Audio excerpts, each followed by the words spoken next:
Aku tidak pernah menyangka hidupku akan berubah hanya karena sebuah chat dari nomor tak dikenal. Malam itu, sekitar jam 11, HP-ku bergetar. Ada pesan, "Datanglah ke rumah di ujung Jalan Tanjung. Menginaplah 1 malam saja, dan kau akan mendapat hadiah 50 juta." Awalnya kupikir ini penipuan, tapi yang bikin merinding, di foto profil nomor itu ada foto aku sedang tidur, padahal aku tinggal sendiri. Rasa penasaran mengalahkan rasa takut. Aku bawa motor dan melaju ke alamat itu. Jalan Tanjung ternyata sepi.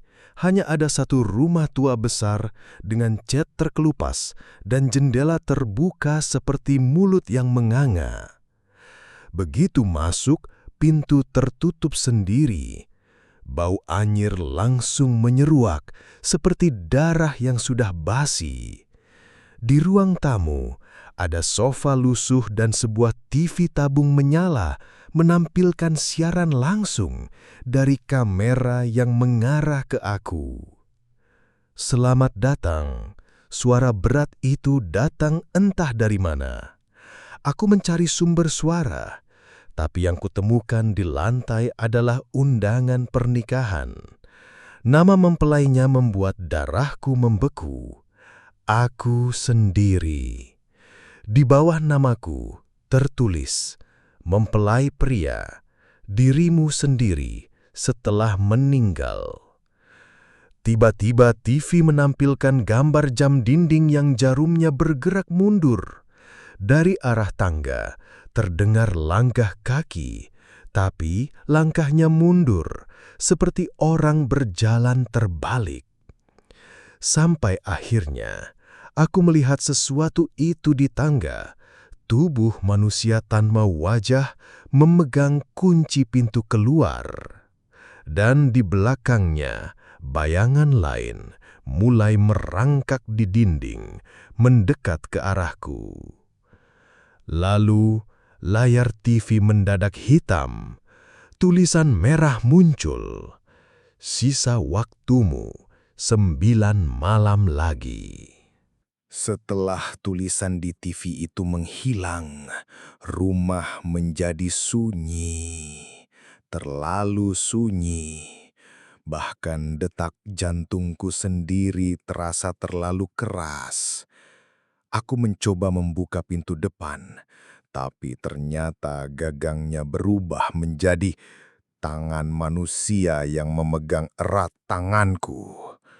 Tangan itu dingin, licin, dan berdenyut pelan seperti masih hidup. Aku teriak, tapi pintu hanya terkekeh pelan. Ya, pintu itu tertawa. Dari arah dapur, kudengar suara sendok dan garpu saling beradu, seperti ada orang yang sedang makan. Dengan langkah gemetar, aku mendekat. Di meja makan, ada piring berisi kepalaku sendiri, lengkap dengan mata yang masih bergerak. Kepala itu menatapku dan berkata, "Jangan takut, kau hanya sedang bermimpi buruk. Masalahnya, mimpi ini akan memakanmu." Belum sempat aku lari, pintu dapur terbuka sendiri. Seorang wanita berdiri di sana, mengenakan gaun pengantin putih. Wajahnya ditutupi kerudung. Tangannya memegang kue tart hitam dengan lilin menyala. Tanpa suara, dia mendorong kue itu ke arahku. Di atas kue tertulis dengan huruf merah, "Selamat datang di pesta pernikahan kematianmu." Dari belakang wanita itu muncul bayangan tinggi menjulang membawa koper. Dia meletakkan koper itu di meja. Perlahan koper terbuka. Di dalamnya ada versi kecil dari diriku, setinggi boneka, yang menangis sambil memegang jam asir. Pasirnya hampir habis. Wanita itu lalu berbisik pelan, "Jika pasir itu habis, kau akan menggantikannya di dalam koper." Lampu rumah mulai berkedip-kedip, dan dari lantai atas terdengar suara nyanyian anak-anak menyebut namaku berulang-ulang. Nyanyian anak-anak dari lantai atas makin jelas. Suara itu seperti berasal dari puluhan mulut, tapi semuanya menggunakan suaraku sendiri. Aku memberanikan diri naik tangga. Di pertengahan aku menemukan sebuah papan kayu bertuliskan, "Aturan rumah. Jangan menatap cermin setelah tengah malam. Jangan makan apapun yang disajikan. Jangan pernah membuka pintu kamar nomor 6. Jika mendengar bisikan namamu, balaslah dengan kata, 'Bukan aku.' Jangan tertidur." Tepat setelah aku selesai membaca, ada suara langkah di belakangku. Aku menoleh dan melihat diriku sendiri, tapi versi ini matanya hitam pekat, memegang sendok berlumur darah. "Sudah makan?" katanya. Aku panik, teringat aturan nomor 2 dan langsung menggeleng. Versi aneh itu tersenyum lebar dan menghilang, meninggalkan bau amis. Aku melanjutkan langkah ke lantai atas, tapi di ujung lorong ada 6 pintu. Dan dari pintu nomor 6 yang jelas dilarang dibuka, terdengar suara tangisan bayi.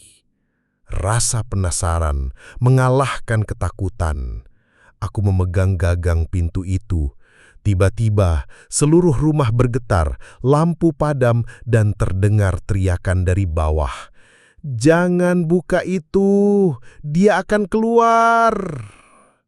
Terlambat, pintu nomor 6 terbuka sendiri, dan dari dalam keluar asap hitam pekat yang berputar seperti angin topan kecil. Asap itu lalu membentuk wajahku sendiri yang sudah membusuk. Wajah itu berkata, "Sekarang kau punya aturan baru. Keluar dari rumah ini hanya jika kau sudah mati." Dan dari lantai bawah, semua pintu menutup bersamaan. Jam asir di tangan versi kecil diriku di koper kini tinggal separuh. Begitu pintu nomor 6 terbuka, suasana rumah berubah. Udara jadi lebih berat, seperti aku berada di dalam paru-paru raksasa. Dinding berdenyut pelan dan terdengar suara napas. Rumah itu bernapas. Aku berusaha turun ke lantai bawah, tapi setiap langkah yang kuambil, tangganya memanjang. Seakan aku berjalan di eskalator terbalik. Dari arah dapur, kulihat sendok-sendok yang tadi beradu kini melayang sendiri seperti sedang latihan senam. Panci di atas kompor berputar lalu berbicara dengan suara serak. "Kau seharusnya tidak ada di sini, tapi kalau sudah, setidaknya jadilah santapan yang layak." Lantai di bawah kakiku tiba-tiba berubah teksturnya menjadi lunak. Aku baru sadar itu bukan lantai, tapi lidah yang menjulur dari bawah papan kayu. Lidah itu mencoba melilit kakiku. Aku lompat, tapi setiap kali kakiku menapak, lantai mulai mengunyah pelan. Aku lari ke ruang tamu, dan TV yang sebelumnya menampilkan hitungan mundur kini menayangkan masa depanku. Di layar, aku terlihat duduk di kursi dengan mulut dijahit rapat sambil memeluk koper kecil itu. Tulisan di bawah video, 4 malam lagi. Suara ketukan pintu tiba-tiba terdengar. 3 kali, pelan tapi jelas. Aku dekati pintu depan, tapi ingat, pintu itu punya tangan. Benar saja, begitu aku pegang gagangnya, tangan itu mencengkeram lebih keras. Dari balik pintu, ada suara perempuan berkata, "Kalau kau buka, kita akan bertukar tempat." Aku mundur, tapi lantai rumah bergetar seperti ada sesuatu yang berlari di bawah papan lantai menuju ke arahku. Saat aku menoleh ke tangga, bayangan tinggi menjulang itu kembali. Sekarang dia membawa kursi, seakan bersiap untuk menyuruhku duduk dan menunggu mati. Bayangan tinggi yang membawa kursi itu tidak bergerak. Dia hanya menunjuk kursi tersebut, lalu perlahan menghilang. Aku tidak berani duduk, tapi tiba-tiba kursinya bergerak sendiri dan memaksaku duduk. Begitu aku duduk, udara di sekitarku berubah. Ruangan gelap total, kecuali cahaya samar dari lilin-lilin yang tiba-tiba menyala di sekeliling. Di seberang meja, ada 3 sosok duduk menatapku. Yang pertama, seorang pria dengan kepala setengah hilang, seperti hancur tertimpa sesuatu berat. Yang kedua, seorang perempuan tua tanpa mata, hanya lubang kosong yang mengeluarkan asap putih. Yang ketiga, anak kecil dengan tubuh transparan, dan di dadanya ada jam pasir, sama seperti boneka kecil yang kulihat di koper. Pria berkepala setengah itu berkata, "Kami dulu seperti kamu, datang karena diundang, dan kami tidak pernah keluar." Perempuan tanpa mata menambahkan, "Di sini kau tidak mati, tapi juga tidak hidup. Rumah ini memakan waktu kita, lalu menjadikan kita bagian darinya." Anak kecil itu tersenyum lebar, memperlihatkan gigi yang terlalu banyak untuk mulut sekecil itu. "Kau punya sisa 4 malam. Kalau pasirku habis, kau akan menggantikanku. Aku bebas, kau terjebak." Tiba-tiba, lilin-lilin padam, dan aku kembali ke ruang tamu. Tapi sekarang, sofa, meja, bahkan tirai, semuanya punya wajah dan semuanya menatapku. TV menyala lagi. Kali ini menampilkan rekaman masa lalu saat ketiga penghuni lama itu datang ke rumah ini. Aku melihat mereka duduk di kursi yang sama seperti aku, sebelum akhirnya wajah mereka memudar dan berubah menjadi perabotan rumah. Dan di pojok layar ada tulisan, "Kau akan menjadi bagian furniture favorit kami." Dari arah lorong, suara pintu kamar nomor 6 berderik terbuka lagi. Dan sesuatu mulai merangkak keluar. Pintu kamar nomor 6 terbuka lebar. Asap hitam keluar lagi. Tapi kali ini ada sesuatu di dalamnya. Bayangan tinggi dengan 4 lengan panjang, masing-masing memegang benda berbeda. Sebuah kunci, cermin pecah, boneka tanpa kepala, dan jam pasir raksasa. Makhluk itu bergerak seperti boneka rusak, kepalanya berputar 180 derajat, lalu mengeluarkan suara seperti pintu berkarat. "Waktumu hampir habis." Aku mundur, tapi rumah mulai berubah bentuk. Lorong di belakangku memanjang tak berujung, dindingnya dipenuhi foto diriku dalam berbagai keadaan tidur. Ada yang di kamar, ada yang di dapur, bahkan ada yang di toilet. Aku mencoba berlari, tapi setiap kali aku melewati sebuah pintu, aku kembali ke tempat yang sama. Jam dinding di lorong bergerak mundur, dan setiap detiknya terdengar seperti detak jantung. Dari salah satu pintu, aku mendengar suara manis memanggil, "Masuklah, di sini aman." Aku hampir percaya, tapi teringat aturan nomor 4.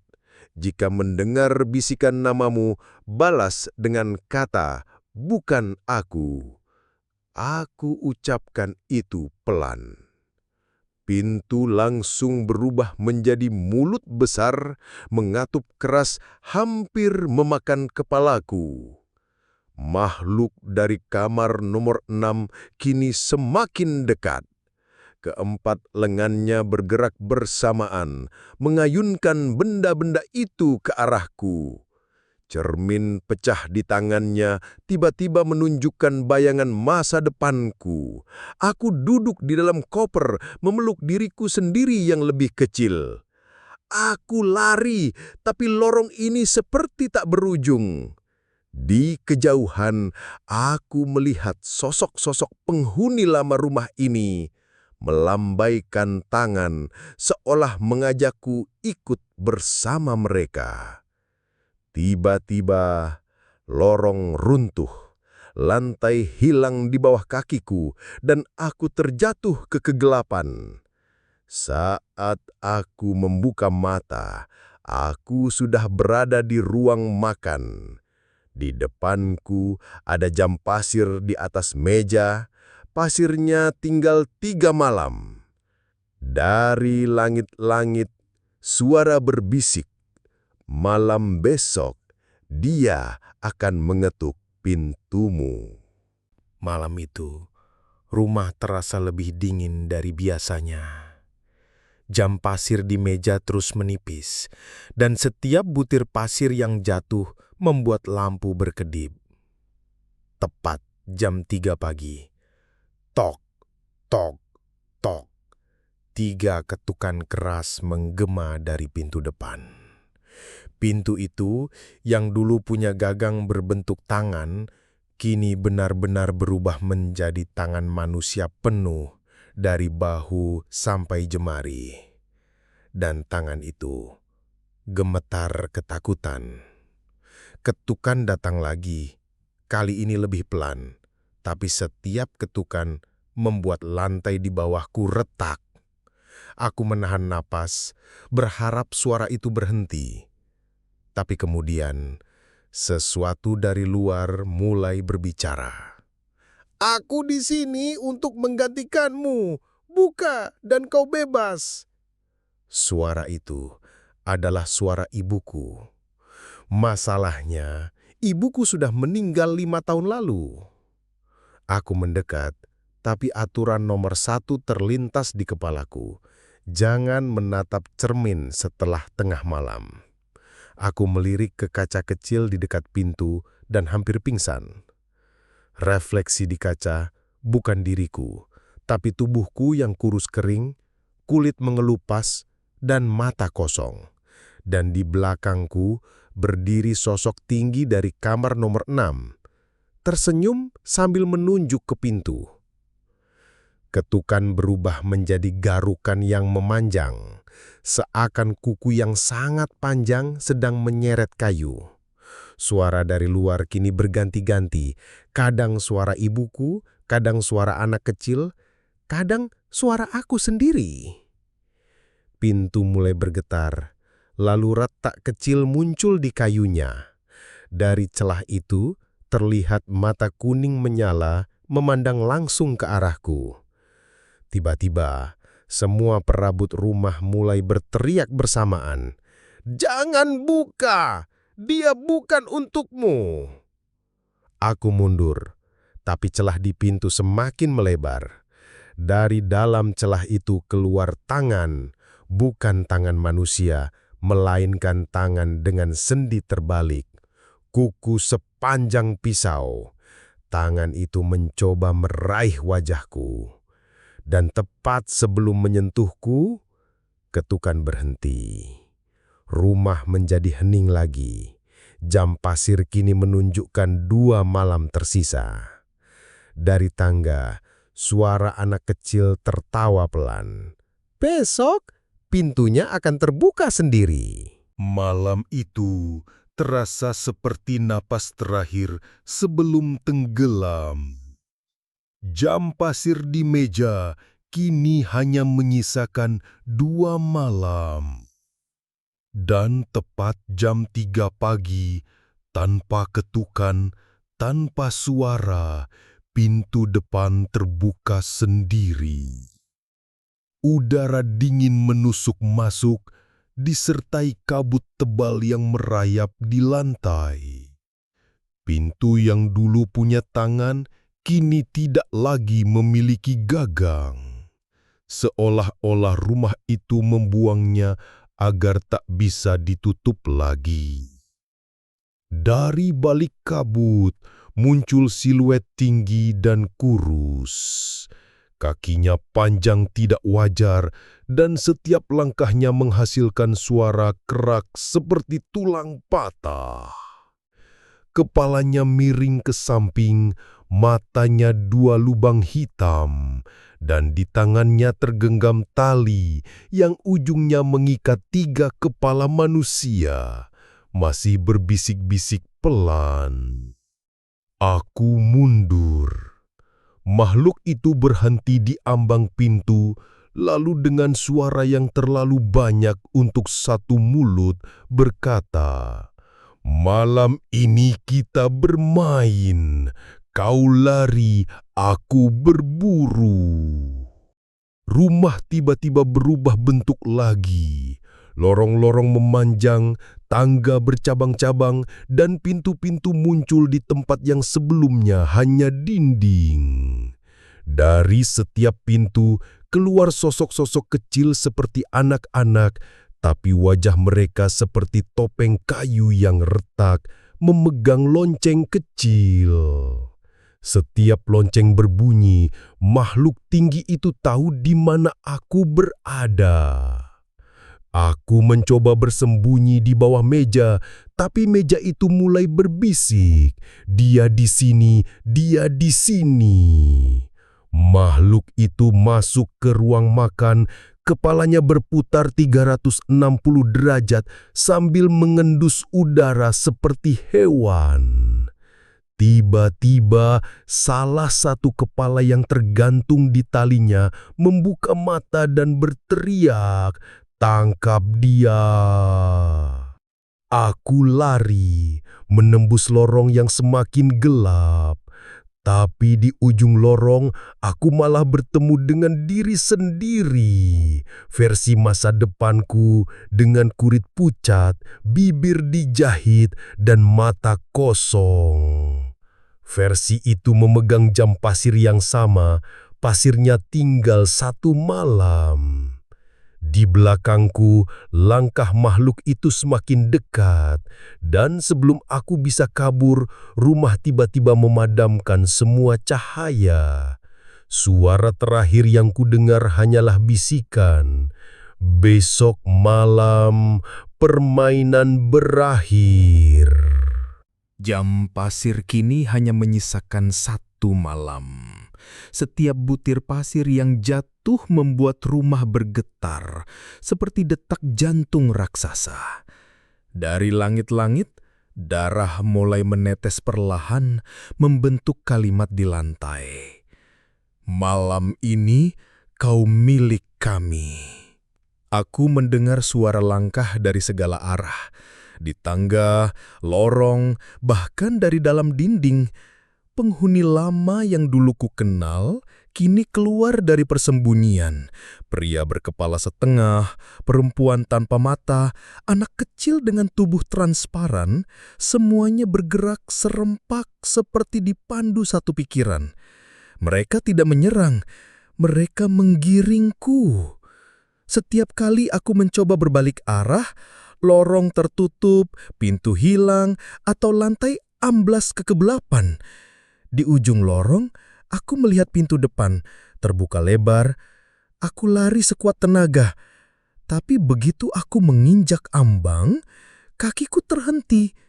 Karena di luar pintu, dunia tidak lagi seperti yang kuingat. Langit berwarna merah tua, tanah penuh tulang belulang, dan di kejauhan berdiri rumah yang sama persis dengan tempatku berada sekarang. Sosok tinggi dari kamar nomor 6 muncul di belakangku. Keempat lengannya meraih bahuku. Dia berbisik di telingaku dengan suara yang membuat tulangku bergetar. Tidak ada luar, yang ada hanya rumah. Dinding-dinding mulai bergerak, mendekat perlahan seperti ingin menelanku. Semua perabotan ikut bergeser membentuk lingkaran. Di tengah lingkaran itu, koper kecil yang dulu kulihat kini terbuka. Dan di dalamnya ada versi kecil diriku, kini benar-benar hampa. Tidak ada mata, tidak ada mulut. Jam pasir di tangannya habis. Pasir terakhir jatuh. Seluruh rumah berteriak bersamaan. Waktunya masuk. Dan sebelum aku bisa kabur, koper itu menghisapku seperti lubang hitam. Gelap total. Hanya suara tawa anak kecil yang tersisa. Berkata, besok kita mulai lagi dengan tamu baru. Gelap, tak ada cahaya, tak ada lantai, tak ada udara. Aku merasa seperti melayang di ruang hampa, sampai akhirnya mataku terbuka dan aku sadar, aku kembali ke ruang tamu. Tapi semuanya berbeda. Rumah kini bersih, cat tembok baru, perabotan rapi, tidak ada bau anyir, tidak ada dinding berdenyut, tidak ada lorong memanjang. Aku sendirian. Di meja ada sebuah buku tamu. Namaku tertera di halaman terakhir di bawah puluhan nama lain. Dan di bawahnya ada ruang kosong, seolah menunggu nama baru. Aku mendengar langkah kaki, dan dari tangga turun sosok pria rapi dengan jas hitam. Wajahnya adalah wajahku sendiri, tapi lebih tua. Dia tersenyum ramah. Selamat datang, atau sebaiknya selamat bertugas. Aku tidak mengerti. Pria itu menjelaskan bahwa setiap tamu yang berhasil menghabiskan 10 malam di rumah ini akan menjadi penjaga baru, menggantikan penjaga sebelumnya. Tugasnya sederhana, mengundang tamu baru, memastikan mereka bertahan cukup lama untuk menjadi bagian rumah. Aku menolak, tapi jas hitam itu menunjuk ke cermin di dinding. Di sana, bayanganku bukan lagi aku. Kulitku pucat, mataku hitam, dan tubuhku memancarkan kabut tipis. Aku sudah jadi bagian dari rumah. Kalau kau tidak mau, kau akan jadi furnitur. Pilihannya hanya itu. Tiba-tiba, HP-ku bergetar di saku. Notifikasi pesan masuk dari nomor tak dikenal. Datanglah ke rumah di ujung jalan Tanjung. Menginaplah 1 malam saja, dan kau akan mendapat hadiah 50 juta. Tanganku bergerak sendiri, mengetik balasan lalu menekan kirim. Di layar HP, tertulis, pesan terkirim ke tamu baru. Di luar rumah, suara langkah kaki mendekat. Rumah tersenyum. Dan begitulah 10 malam yang mengubahku selamanya. Rumah itu tidak pernah menelan korban begitu saja. Ia memilih, ia mengikat, dan ia selalu menemukan pengganti. Mungkin malam ini rumah itu sedang mengincar orang lain, atau justru mengincar kamu yang sedang menonton cerita ini. Kalau suatu malam ada pesan aneh yang masuk ke ponselmu dengan tawaran 50 juta untuk menginap di rumah tua di ujung jalan Tanjung, ingat ceritaku ini, jangan datang. Kecuali kau siap menjadi bagian dari rumah. Kalau kamu suka cerita ini dan mau aku bikin kisah horor absurd lainnya, jangan lupa klik tombol subscribe tekan like dan share ke teman-temanmu. Siapa tahu, salah satu dari mereka yang akan jadi tamu berikutnya.